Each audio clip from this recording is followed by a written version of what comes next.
Aí? Tudo ok? Bom, hoje nós vamos dar continuidade, família. Nós vamos continuar a nossa série de pregações nas parábolas. Amém? Hoje nós vamos falar sobre a parábola do bom samaritano. Eu estou muito animado em compartilhar essa palavra com vocês. Eu queria que os irmãos ficassem de pé para a gente ler a palavra do Senhor. Amém? Se você não está com a sua Bíblia, vai passar o texto ali. Vamos lá.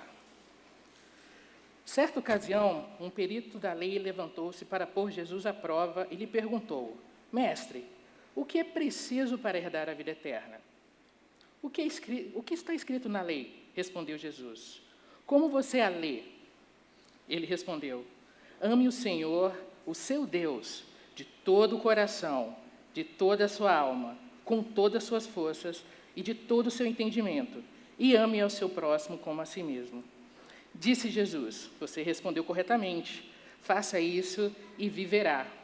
Mas ele, querendo justificar-se, perguntou a Jesus: Quem é o meu próximo? Em resposta, disse Jesus: Um homem descia de Jerusalém para Jericó, quando caiu na mão de assaltantes.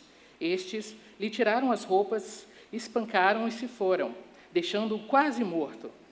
Aconteceu, está descendo pela mesma estrada um sacerdote. Quando viu um homem, passou pelo outro lado. E assim também um levita.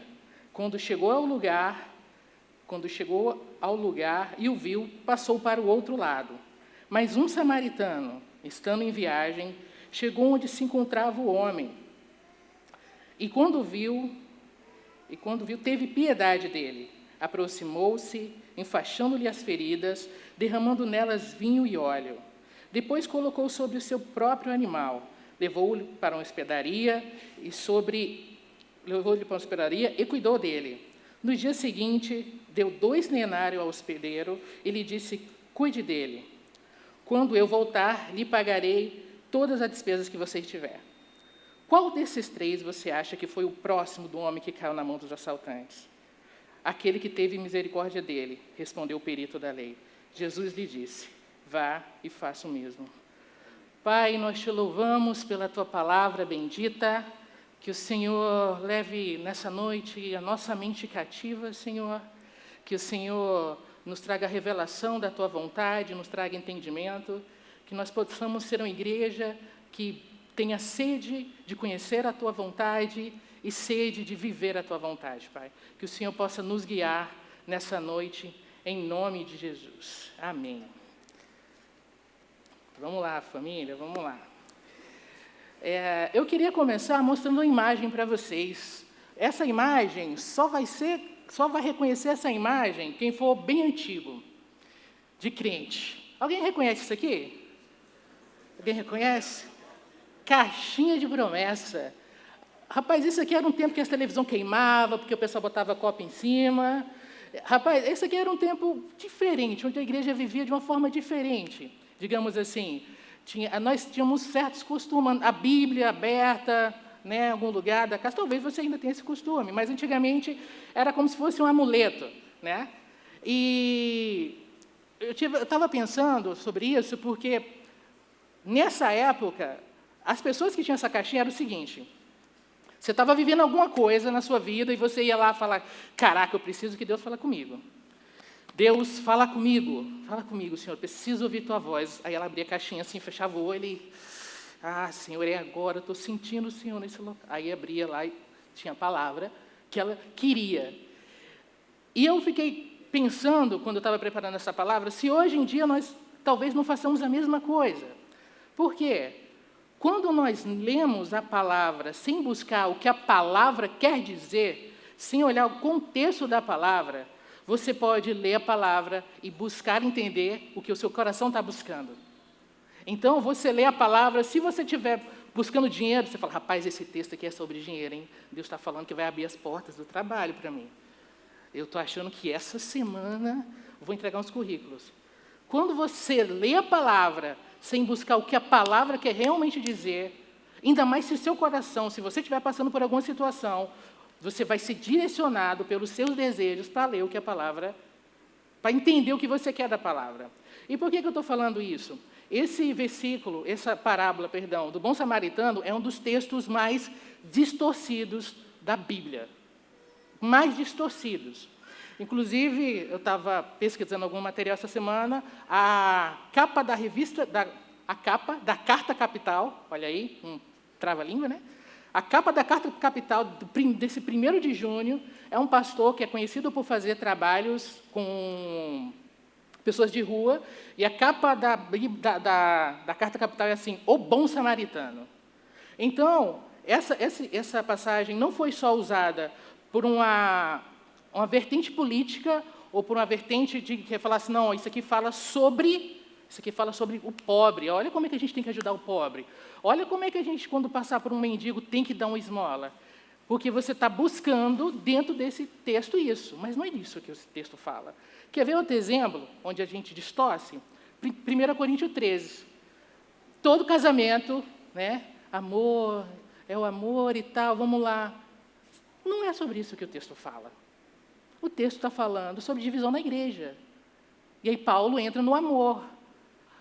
Aquele texto pode ser aplicado em casamento? Pode. Mas você primeiro tem que entender sobre o que o texto realmente fala. Então, nós vamos entrar agora dentro dessa parábola para entender o que realmente Lucas quis nos passar, o Senhor quis nos passar através dessa parábola. Amém? Vou começar aqui, versículo a versículo. Versículo 25 diz assim: Eis que um certo homem, intérprete da lei, se levantou com o objetivo de pôr Jesus à prova. E lhe disse, como faço para herdar a vida eterna? É uma pergunta boba. É uma pergunta boba. Como é que você faz para herdar alguma coisa? Como é que eu faço para herdar alguma coisa? Tenho que ser filho. Essa é a forma. Então, nós vemos um doutor da lei, um cara com extremo conhecimento, fazendo uma pergunta boba.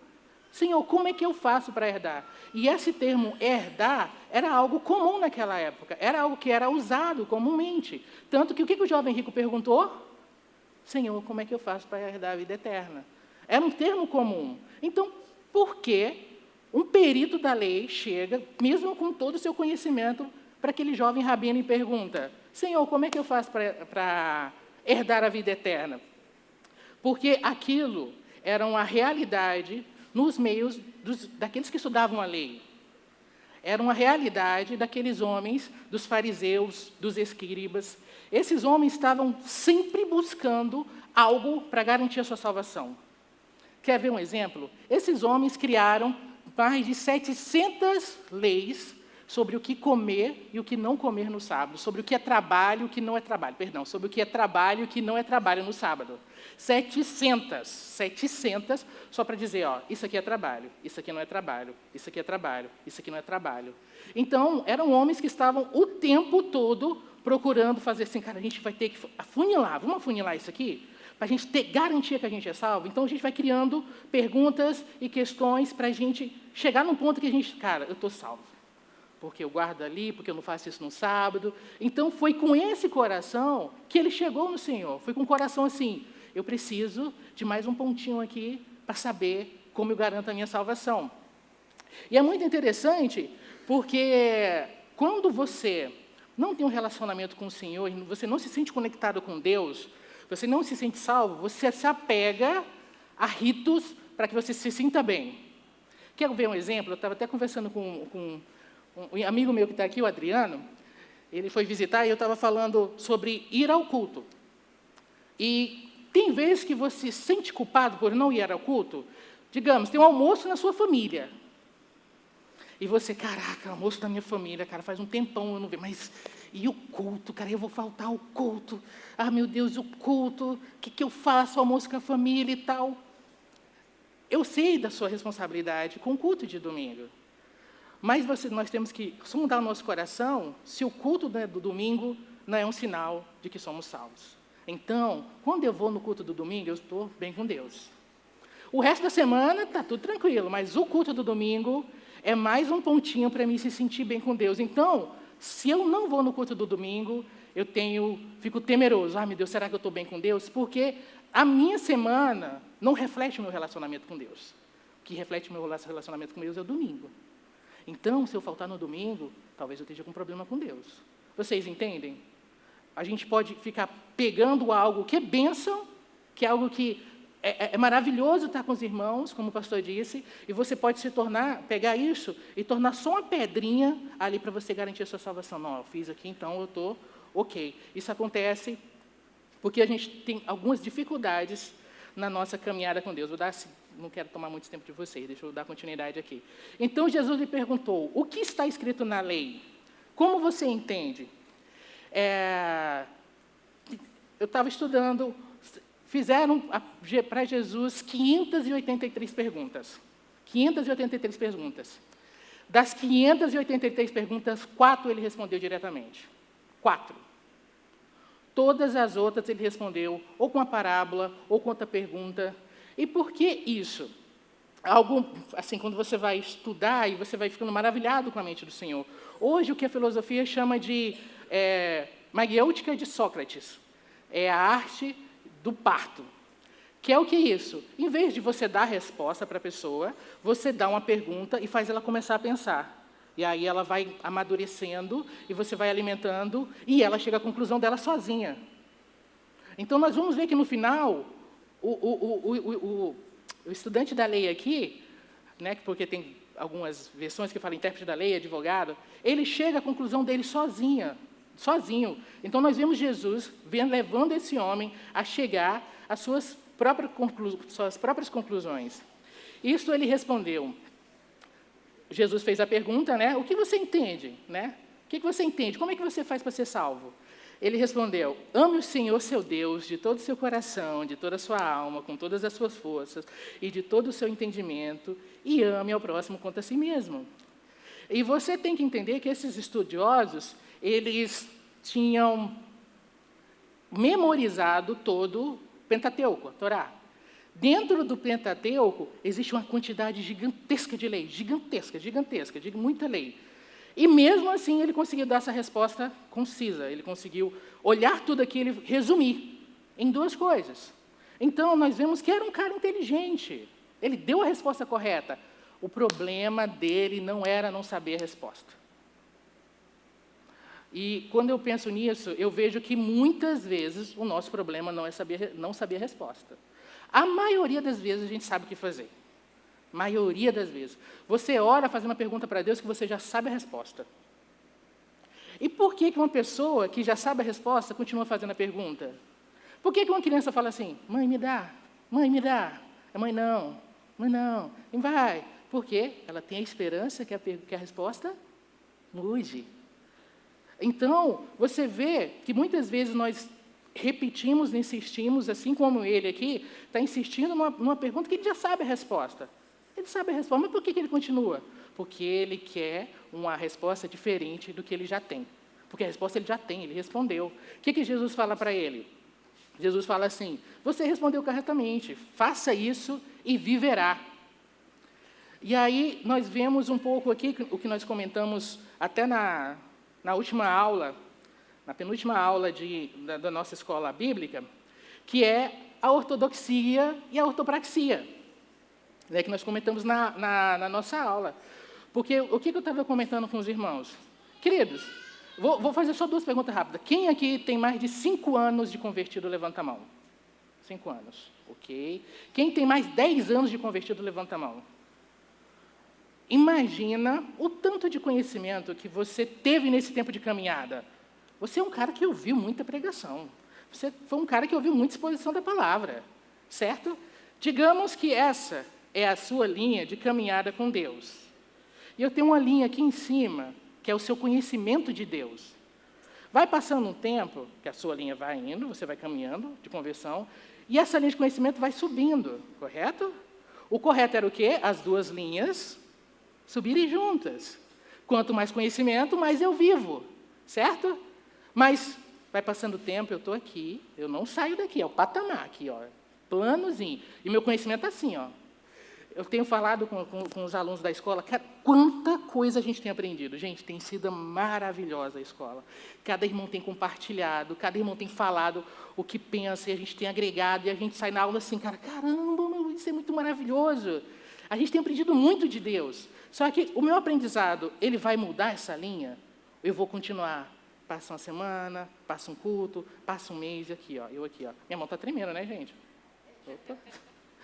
Então, o correto seria o quê? As duas linhas caminharem juntas. Se eu estou aprendendo, por que o meu crescimento, eu não cresço em Deus, mas o meu crescimento em conhecimento? Você conhece? Talvez se conheça. Você sabe tal coisa? Sei. Era o que esse especialista da lei tinha, ele sabia das coisas. Ele tinha a ortodoxia correta, mas ele não tinha a ortopraxia. Ortodoxia, a teologia correta. Ortopraxia, a prática correta. Quando chegar no final do ano, você vai poder olhar para trás e perguntar assim, cara, quantos cultos eu fui? Quantas palavras eu li? Quantas vezes o pastor Cristiano pregou? Quantas vezes o pastor Eduardo pregou? O que eu cresci em conhecimento de Deus? Cara, eu não sou mais um menino na fé. Eu tenho evoluído. Mas o que isso refletiu na minha caminhada com Deus? Passou o ano. Cara, tudo muito parecido. Coisinha aqui, uma coisinha ele mudou, mas é tudo muito igual. E é muito igual também ao ano passado. Eu não tenho uma preocupação, uma intenção que tudo que eu aprendo sobre Deus se transforme em uma prática. Então, é algo que nós temos que considerar. Nós temos que considerar isso. Nós temos que considerar que o nosso aprendizado tem que refletir na nossa vida. Né? Nós nos alimentamos, isso tem nutriente, isso é para causar um crescimento. E se a gente está se alimentando todo domingo da palavra e não está refletindo na nossa caminhada, eu tenho que pensar, tem alguma coisa errada, tem alguma coisa acontecendo errada. Eu tenho crescido, eu tenho aprendido muito, cara. Eu estou numa igreja que é fiel à palavra, que expõe fielmente a palavra. Eu tenho uma escola bíblica que está dando material de curso de teologia. Eu tenho aprendido, mas o que isso tem refletido na minha caminhada? Vamos dar continuidade aqui. Versículo 28. Eu não sei se eu estou indo rápido demais, lento demais. Vamos lá. Versículo 28 diz assim: disse Jesus, você respondeu corretamente, faça isso e viverá. E ele, querendo justificar-se, perguntou, quem é o meu próximo? Nós estudamos recentemente sobre justificação. E é muito interessante, porque vamos ler aqui Lucas 10, 14. É um texto maravilhoso sobre justificação. Vamos ler aqui. Lucas 18, 10, do versículo 10 ao versículo 14. Quero ler com vocês. Isso aqui é muito bom. Lucas 18, versículo 10 ao versículo 14.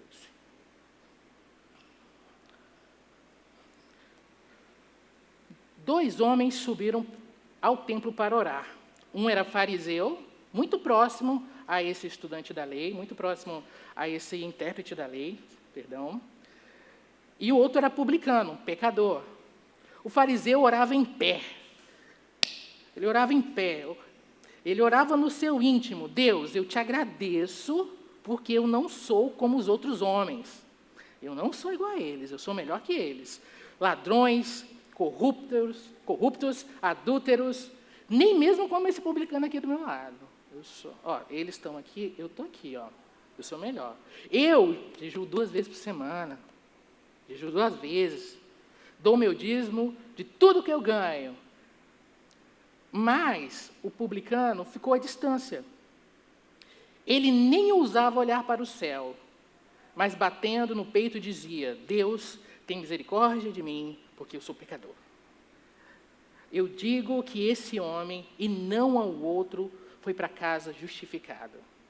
Pois aquele que se exalta será humilhado, e quem se humilha será exaltado. Amados, quando nós pecamos, nós não precisamos de justificativa. Nós precisamos de arrependimento. Nós fomos justificados pela obra de Cristo na cruz. Vou dar um exemplo aqui. Quando eu tenho algum problema com a Aline e erro com a Aline, eu não posso falar assim, Senhor, olha o que ela fez. Olha o que ela fez. Eu estou bravo, mas olha o que ela fez antes. Olha o que o cara no trânsito fez. Olha o que meu chefe fez. Eu estou buscando justificativa. Eu quero uma justificativa. Eu pequei, Mas olha o que aconteceu. Olha a mulher que tu me deste. Eu tenho que jogar para alguém e justificar meu erro. Eu sei que eu estou errado, eu só não quero aceitar. E aí, está o cara lá falando assim, Senhor, eu sou pecador. Senhor, eu não tenho valor nenhum, Senhor. Ele não tinha coragem de olhar para o céu. E o fariseu estava lá com o peito estufado. Quando nós pecamos, nós precisamos nos arrepender, e não de justificativa. Quando você entender isso, vai virar uma chave na sua vida, que toda vez que você errar, você vai falar, cara, errei, pecador. Porque quando você fala, errei, sou pecador, sangue de Jesus. O sangue de Jesus justifica quem se arrepende, quem reconhece. O Senhor fala, olha para esses dois, olha quem foi justificado.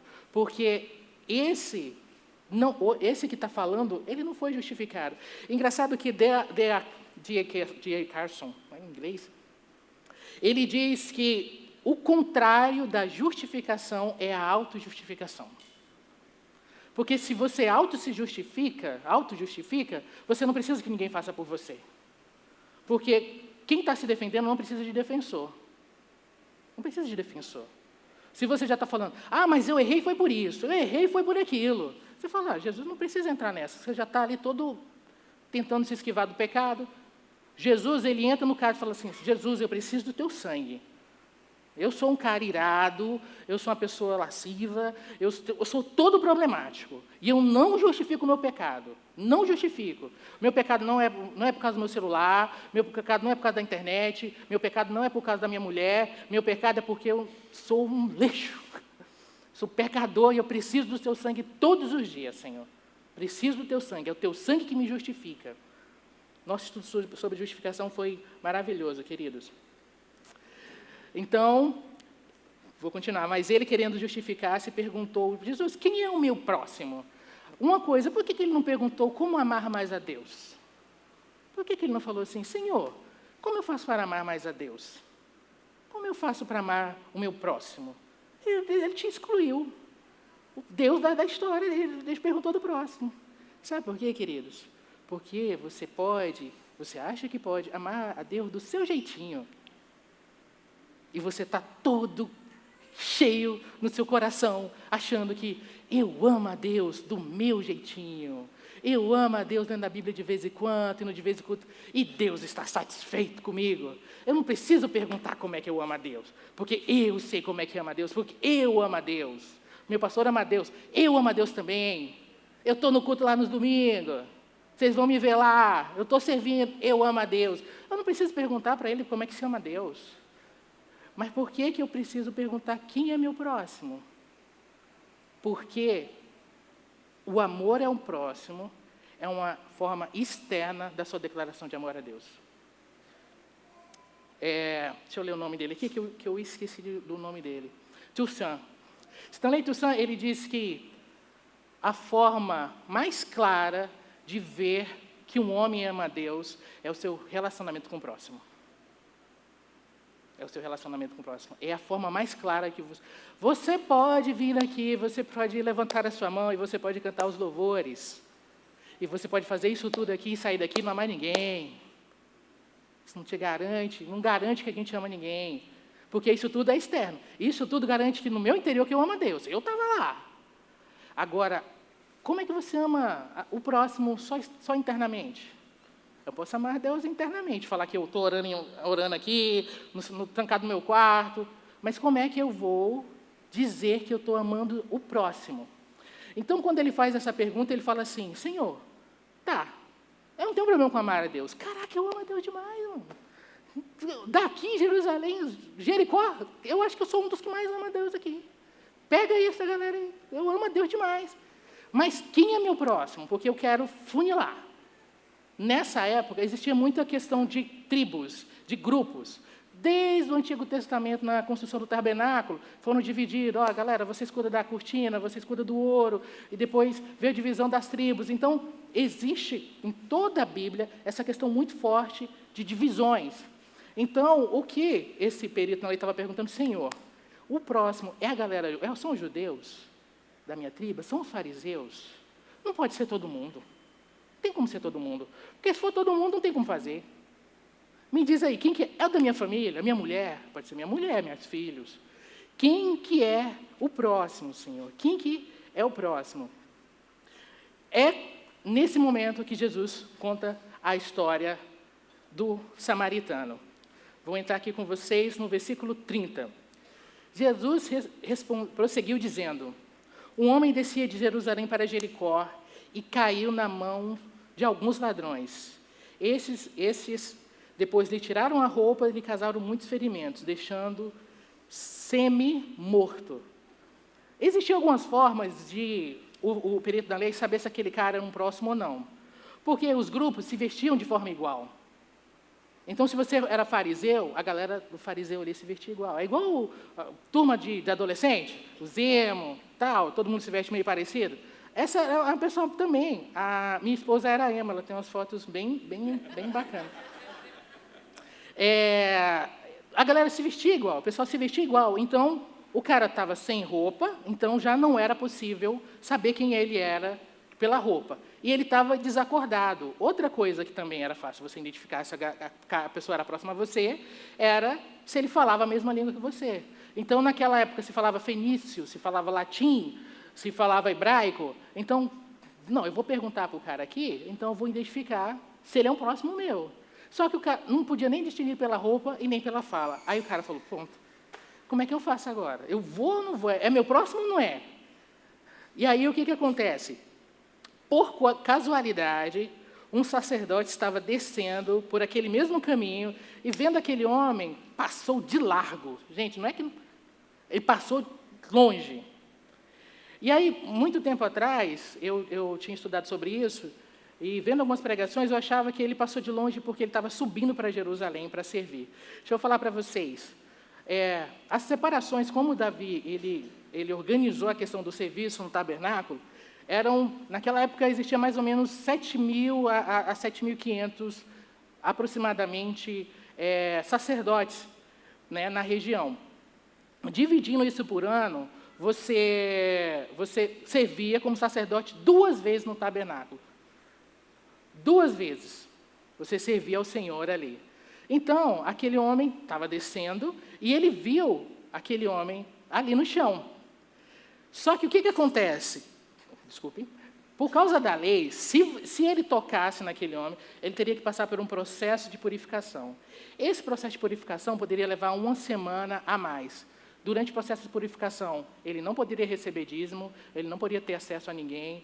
Existia uma série de processos que ele teria que passar, um custo que ele teria que pagar para cuidar daquele homem, para tocar naquele homem. E o que acontece? Ele olhou para aquilo e botou na calculadora. Botou na calculadora. Falou assim, se eu não servir, eu ganho tanto de dízimo, tanto de comida e tal, não sei o quê. Botou na calculadora e viu que não valia. Não valia a pena. As coisas que ele iria perder, o tempo que ele ia perder, tudo que iria acarretar de custo em reação a subir a Jerusalém de novo, passar por todo o processo, e era um processo grande e demorado, e um processo isolado, tudo que ele ia ter que passar, não valeria ele ajudar aquele cara. Muitas vezes a gente faz isso. A gente pergunta assim, está tudo bem com você? Torcendo para que a pessoa não responda. Porque se a pessoa responder, talvez você tenha que sair da sua casa na casa dela. Talvez você tenha que separar um tempo, talvez você tenha que separar um dinheiro. Existe um custo por se preocupar com as pessoas. É muito fácil você falar. Durante muito tempo, essa questão eu me incomodava muito com a questão do Pai do Senhor, irmão. Pai do Senhor, irmão, Pai do Senhor. Porque era algo que, muita boca para fora. Pai do Senhor, irmão. Eu falava, cara, a gente fala irmão porque nós somos da mesma família, a gente tem o mesmo pai. Você não pode sair falando assim, Pai do Senhor, irmão, se você não me vê como da sua família. Se eu precisar de você, você vai agir comigo como se eu fosse da sua família? Você consegue me ver como alguém da sua família? Você consegue me ver como alguém que é do seu grupo? Quando a Aline começou, a gente entrou num processo de parto, eu quero honrar a vida do pastor Eduardo aqui. O pastor Eduardo foi na nossa casa, porque a Dominique não... Acho que vocês não sabem, mas a Dominique nasceu Quase que a Dominique não nasce, digamos assim. A Dominique já tinha parado de se mexer e teve que fazer uma série de procedimentos, praticamente para reanimar a Dominique quando ela nasceu. E todo esse processo, o pastor Eduardo estava do meu lado. Eu tinha acabado de chegar no Rio de Janeiro. Acabado de chegar. E eu tive um homem que falou, que fez me sentir, eu sou da família desse cara. Eu sou da família dele, porque ele está aqui do meu lado. E eu falava, pastor Eduardo, mas o senhor trabalha, para casa. A gente já está aqui, o senhor não pode fazer. Não, mas eu estou aqui. Estou aqui. No outro dia, foi para o trabalho e estava lá de novo. Nós nos sentimos amados e nos sentimos parte da família. De cara, foi de cara isso. De cara nós tivemos essa impressão. Eu louvo a vida do Senhor, pastor Eduardo. Deixa eu dar continuidade aqui para não atrasar vocês. Vamos lá. Então, nós vimos que o sacerdote passou do lado. E sabe o que eu estava pensando? Ele estava descendo de Jerusalém. E era tipo assim, um encontrão sapato, era o ápice da vida espiritual dele. Então, era como ele estivesse descendo assim, xaracata. Não, irmãos, né? Ele deveria estar incendiado, amém? Porque ele acabou de estar numa situação que ele espera o ano todo para estar. Isso quer dizer o quê? Nem o tanto que você sabe de Deus, nem o lugar que você está garante que você faça algo para Deus. Ele devia sair dali e falar assim, cara, eu dou minhas roupas para esse homem. Eu estava lá no fogo, cara, eu estava lá na presença de Deus servindo. Agora eu estou com vontade, rapaz, eu estou aqui queimando por Deus. O que você precisa? Você quer minha roupa? Quer meu cavalo? Nada. Você pode sair do encontro mais poderoso, onde está lá Deus movendo, e está tudo acontecendo, e você recebeu uma palavra poderosa, e a presença estava grandiosa, e você sai dali e nada. Nada. Nada garante. Não é isso que garante que você vai caminhar com Deus, que você vai fazer algo para Deus. Deixa eu dar continuidade aqui. Então, e agora, de igual modo, o levita descia para aquele mesmo lugar, e vendo, também passou longe. E aí nós vemos que o levita só imitou o que o sacerdote fez. Ele viu um cara que tinha mais relacionamento com Deus, numa patente mais alta que ele, que devia ensinar ele o que fazer, e ele falou, esse cara não fez, eu também não vou fazer. E quantas vezes nós colocamos, assim, o exemplo de caminhada nossa em homens e não em Cristo. E aí você fala, aquela pessoa não faz, também não vou fazer. Não vou fazer. Não fez. Muito mais tempo de igreja que eu, Não faz. E aí você é sua responsabilidade ajudar o outro. Amar o próximo estava lá, escrito. Mas o levita se sentiu no direito de não fazer porque outro não fez. Não vou fazer. O cara não fez, não vou fazer não. E ele passa longe também.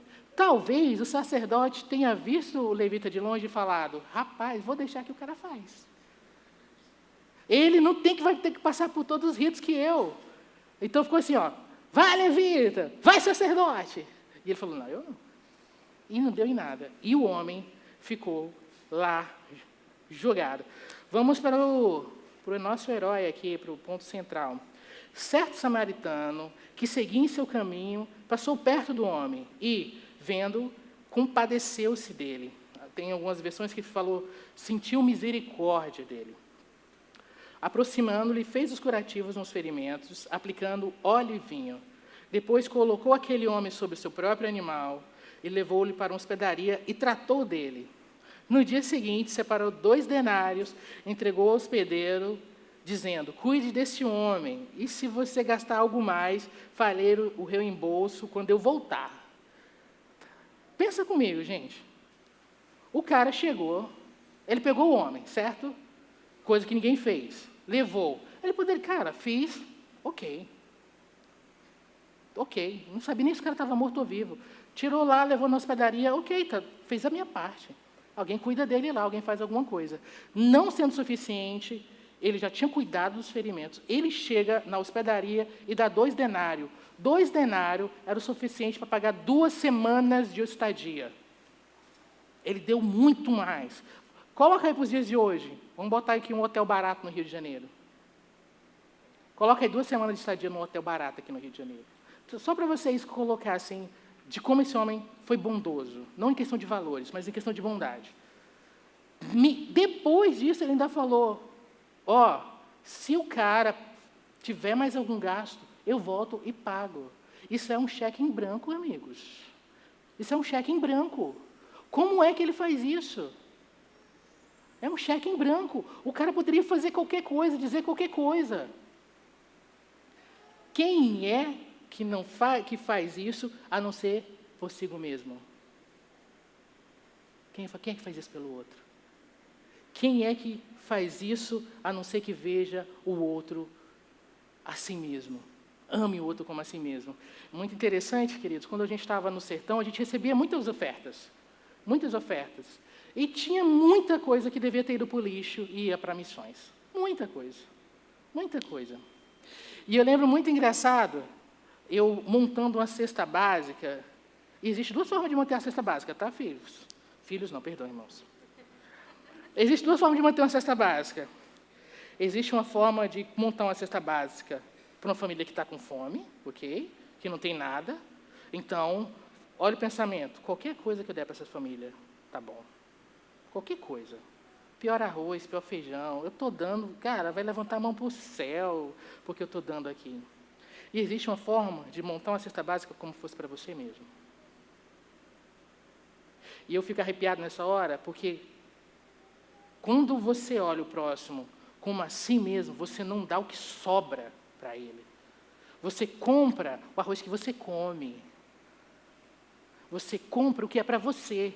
Você não compra, não, rapaz, não tem nada. Não tem nada. Qualquer coisa tá bom. Junta aí, vê lá o que está te sobrando no negócio. Pega aí. Não, você fala assim, não, o que eu gosto de comer? Qual arroz que eu gosto? Qual arroz que eu compro na minha casa? Arroz bom, com carne. Você monta algo como se fosse... Isso muda tudo. Muda tudo. Porque o Senhor vê a intenção do seu coração. É a intenção do seu coração. Amém? Vamos dar continuidade aqui. E eu quero tirar essa impressão que o texto é focado para ajuda, mas fala de ajuda. E eu quero ler um texto muito bom com vocês aqui sobre como Deus vai chegar no dia do julgamento e falar assim, isso aqui é ovelha, isso aqui é bode, sabe? Como é que ele vai fazer a separação? Vamos dar uma olhada? Mateus 25, do 31 ao 40. Olha que maravilha, queridos. Como é que vai ser essa separação? Como é que Jesus diz que vai agir? Mateus 25, do 31 ao 40. Maravilhoso esse texto aqui. Vou ler aqui com vocês. Mateus 25, do 31 ao 40. Quando o Filho do Homem vier na sua glória, com todos os seus anjos, ele se assentará em seu trono de glória celestial. Todas as nações da terra serão reunidas diante dele, e ele separará uma das outras como o pastor separa ovelhas e bodes.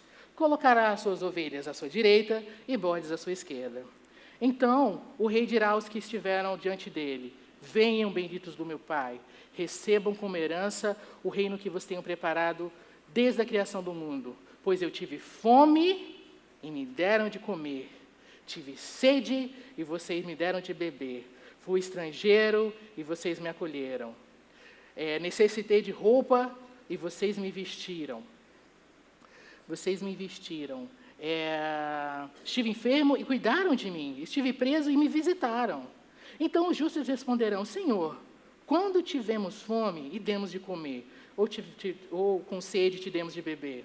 Quando tivemos estrangeiros... desculpa, querido, está pulando o negócio aqui. Texto, me ajuda.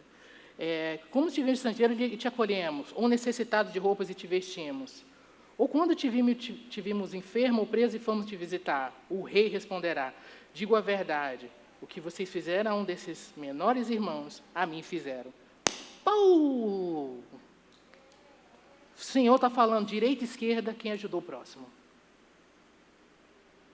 Seleção aqui. Vou selecionar o da direita ou da esquerda. Ajudou o próximo? Não ajudou o próximo? Como é que você disse que me amava, nunca ajudou ninguém. Tem alguma coisa errada nessa matemática aí, não tem?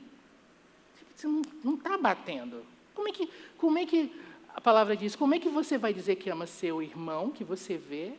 Como é que você vai dizer que ama o Senhor? Se você não ama o seu irmão que você vê, como é que você vai dizer que ama o Senhor que você não vê? Por isso que a gente volta lá na frase do D.A. Carson, do Toussaint, que ele diz, a forma clara de você expressar o amor de Deus, declarar o amor de Deus, é amando os homens. Então você pode estar falando assim, pô, José, cara, agora você botou mais uma dor de cabeça, cara. Agora eu tenho que ficar nessa de ficar preocupando em ajudar os outros, porque senão eu não vou ser salvo. Não é isso, queridos. Eu não estou trazendo essa palavra para causar mais preocupações em vocês. Eu estou trazendo essa palavra para causar alegria. Se vocês tiverem experiência de ir no mercado e comprar comida para vocês, e ir no mercado e comprar comida para os outros, vocês vão ver a diferença da alegria. Quando o Senhor diz aqui, Ele está nos dando as oportunidades de ser mais satisfeito em Deus. De experimentar uma alegria que viver para si mesmo, suprindo só as nossas necessidades, não funciona. Não vai te dar essa alegria. Existe uma alegria que está em servir ao próximo. Então, quando o Senhor fala isso, Ele fala assim, cara, eu quero que vocês vivam em outro nível de alegria. Eu não quero que vocês fiquem só em um nível de alegria de, comprei isso, que legal. Fui no shopping, que legal. Viajei, que legal. Eu quero que vocês saibam a alegria de chegar numa casa e a mulher não tem nada para comer e você chegar com comida. E ver o olhinho dela brilhando porque ela vai comer aquela noite. Essa experiência é um negócio assim incrível, queridos. É um negócio incrível. Eu quero que vocês experimentem, além dessa alegria, focada em vocês. Então, eu estou compartilhando que isso não é para vocês ficar, nossa, agora eu tenho que ficar procurando, indo e tal, porque senão eu vou estar assim. Não é isso, queridos. Lembrando que o Senhor vê a intenção do coração. Estou falando essas coisas para que vocês tenham alegrias maiores, não para que vocês tenham mais preocupação. Estou finalizando aqui já, queridos. Encerrando. Leu 36, então no finalzinho, 36, 37. Então, Jesus lhe perguntou, qual desses três lhe parece ter sido o próximo do que caiu na mão dos ladrões? E o intérprete da lei respondeu, o que usou de misericórdia com ele. Eu esqueci de mencionar, os fariseus, os judeus, eles detestavam os samaritanos, detestavam, inimigos. Tanto que quando eles vão ofender Jesus, ele fala assim, esse daí é endemoniado de samaritano. Quando ele for falar com Jesus. Ele só pode estar endemoniado de ser samaritano. Endemoniado de samaritano estava ali, ofensa. Top 3, ou como é que você ofende a pessoa? Ou você chama de endemoniado, ou você chama de samaritano. Então, para você ver, os caras odiavam tanto o samaritano, porque quando Jesus pergunta para ele aqui, quem é que fez a bondade com o próximo? Ele fala assim, aquele que usou de misericórdia. Ele nem fala do samaritano. De tanto que os caras detestavam, eu não vou admitir com o samaritano, eu vou falar que aquele que fez o próximo, aquele que ama o próximo. Então, Jesus lhe disse, vá e faça o mesmo. O que Jesus faz no final aqui? É colocar ele nessa posição de que não existe uma tribuzinha que você tem que amar. Não existe um grupinho que você tem que amar. Você tem que amar o próximo como um todo. Deixa eu ver a frase aqui, uma frase muito, muito bacana. Porque o ato de compaixão não é definido pelo alvo, mas é pela fonte. A diferença está em você, não está em quem está recebendo. A compaixão está em você, independente de quem seja. Então, o próximo vai ser quem o Senhor colocar no seu caminho. Não tem é o fariseu, não, é quem o Senhor colocar no seu caminho. E, para finalizar, eu quero só encerrar aqui, na última parte, com o verbo grego eidom. Eidom. Esse verbo aparece nessa passagem com os três, com o sacerdote, com o levita e com o samaritano, que falando assim, vendo ele, esse é o verbo, eidom, vendo ele, que é a questão de você ver. Nós já ficou bem claro que ver não é suficiente, amém? Ver não é suficiente. Não é suficiente.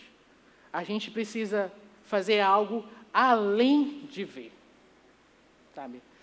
Quando o pastor, o professor do Sam, ele vai falar sobre a compaixão, ele fala de algo interno. Ele fala de... Sabe quando você vê um negócio na televisão e você dá vontade de sair da sua casa e ir lá? Algo que te move? Te move. É a compaixão que você fala, cara, eu quero fazer algo a respeito. Foi por isso que eu fui parar no sertão, porque eu queria fazer algo a respeito. É algo que nos move. Não é um negócio assim, poxa, né? O que vai acontecer com essa criança? Não, você fica incomodado com aquilo. Você fala, cara, eu preciso ajudar de algum jeito, preciso fazer isso de alguma forma. Então, eu posso ver e eu posso não sentir compaixão. Eu posso não sentir misericórdia. E a gente pode passar por isso constantemente. Ver e dar continuidade. Ver não é o suficiente. E é muito interessante esse segundo ponto aqui. O que você vê move o que você faz. Então, assim, pode não existir compaixão, mas pode existir compaixão. Então, eu só fui parar no sertão porque eu vi um vídeo de um pastor implorando, porque na região dele não tinha igreja. E ele falava assim, pelo amor de Deus, gente, alguém vem para o sertão, porque eu estou sozinho e não existe ninguém para me ajudar. Eu vi algo e eu fiquei orando, falei, Senhor, manda alguém para lá, não sei o quê. Mas quando você vê algo e você sente compaixão, isso te move, isso te impulsiona a dar um passo. Então, talvez o nosso estado de estar parado, estar tranquilo, seja porque você não está vendo nada. Porque você só tem misericórdia e compaixão quando você olha para baixo. Se você ficar olhando para cima, você só vai ver o que você não tem. Aí você vai reclamar. Poxa, não tenho isso. Poxa, não tenho aquilo. E aí você fica olhando para cima. Nossa, carrão, hein? Oh, eita, aumento de salário. Oh. E aí você fica olhando para cima. Oh, queria.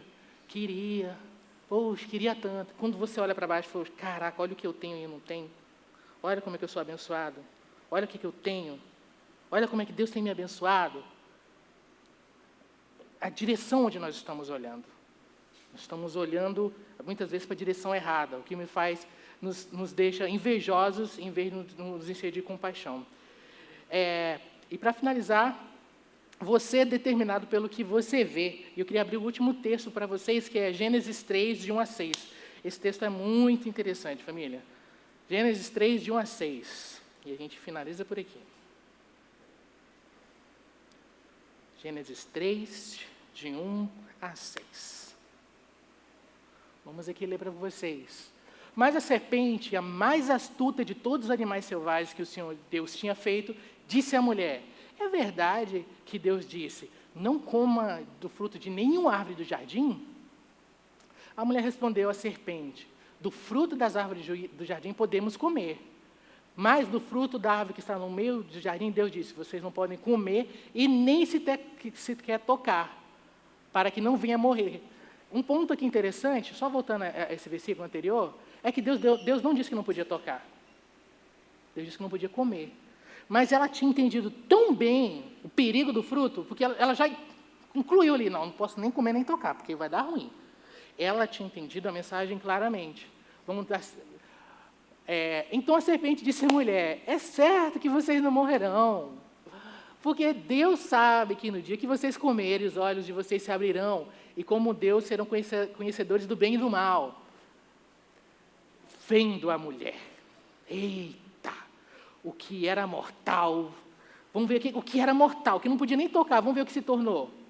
Vendo a mulher que a árvore era boa para se comer, agradável aos olhos e desejável para dar entendimento. O que era mortal virou um negócio maravilhoso. Cara, eu não consigo resistir a esse fruto. É muita oferta. Essa mulher, a visão dela foi definida pelo que ela ouviu. E a partir daquele momento, o que ela via era definido por isso. Aqui nós temos bastante designers, vários designers, vários fotógrafos. Quando o fotógrafo lê uma revista, ele vê diferente. Ele fala, nossa, essa foto aqui, a iluminação, olha aqui. Nós temos muitos músicos também. Então, ele está ouvindo uma música, ele fala, nossa, esse arranjo não ficou bom. Não deu bom. Ele filtra a visão, o que ele escuta, por quem ele é. A mulher tinha uma visão que aquilo era mortal, que ela não podia nem tocar. E aquilo virou. Ela recebeu algo e aquilo que era mortal e não podia se tocar se tornou algo super desejável. O que nós estamos fazendo nessa noite aqui é plantando uma semente em vocês para que vocês olhem as pessoas, o próximo, de uma forma diferente. A importância disso, de como o amor de Deus é revelado através da vida de vocês, no seu cuidado com o próximo. Quando você olha para uma pessoa e consegue ignorar o que ela está vivendo, é isso que você é. É isso que você é. Da mesma forma que Eva era uma coisa, e ouviu uma coisa e se tornou outra. Quando nós vamos nos alimentando da palavra, crescendo no conhecimento de Deus, esse conhecimento tem que fazer com que a nossa visão mude. Com relação à minha esposa, com relação à minha filha, com relação a caminhar com o meu irmão, com relação ao próximo. E isso tem que influenciar a minha visão. Isso tem que gerar alguma mudança. Porque está sendo plantada uma semente, que o fruto dessa semente é a mudança direta do meu relacionamento com vocês. Direta. Meu caminhar com Deus, quem vai sentir primeiramente, minha esposa e minha filha. Mas a igreja que vai sentir diretamente meu caminhar com Deus. Diretamente. Só para finalizar, eu vi o pastor falando sobre o culto, né? E tem um irmão falando sobre essa questão de, não, eu vou no culto para me reabastecer. Porque é no culto que eu ganho minhas forças para minha semana. O culto nos reabastece, glória a Deus, é maravilhoso estar aqui com vocês. Mas o culto é para você? É a mesma coisa de chegar no Dia das Mães, e eu chegar, mãe, eu quero me sentir o melhor filho do mundo. Quero sair daqui falando que você é um filho maravilhoso, menino. Dia das Mães, mas eu quero dizer que você é maravilhoso, que você é uma benção, que você só me dá orgulho. Mas não é Dia das Mães? O foco não teria que ser na mãe? Por que o filho que tem que sair bem? Nós viemos para o culto para ser renovados, para ser animados, mas para ser confrontados também. E o culto se torna um reflexo da sua semana. Se o culto é para Deus, como é que foi a sua caminhada para Deus para chegar no domingo e isso resultar no seu culto a Deus? Eu chego aqui pulando, porque, rapaz, minha semana foi de luta, mas eu venci. Eita, Deus! Eu venci, Deus me deu vitória. Eu estou vivo. Aqui só tem vitorioso, porque nós passamos por essa pandemia, queridos, nós perdemos muitas pessoas. E nós estamos todas aqui, com saúde. Isso é um dos motivos que eu tenho que chegar aqui. Eu vou cultuar a Deus, animado, e soltar minha voz. Senhor, Tu és grande. Senhor, Tu és maravilhoso. Senhor, tu és digno. Porque eu vou refletir de tudo que foi meu relacionamento com Deus durante a semana. Então, a minha visão sobre o meu próximo, a minha visão sobre Deus, é definida sobre o olhar da Bíblia, sobre o que nós temos aprendido de Deus. Amém, família? Amém, pessoal.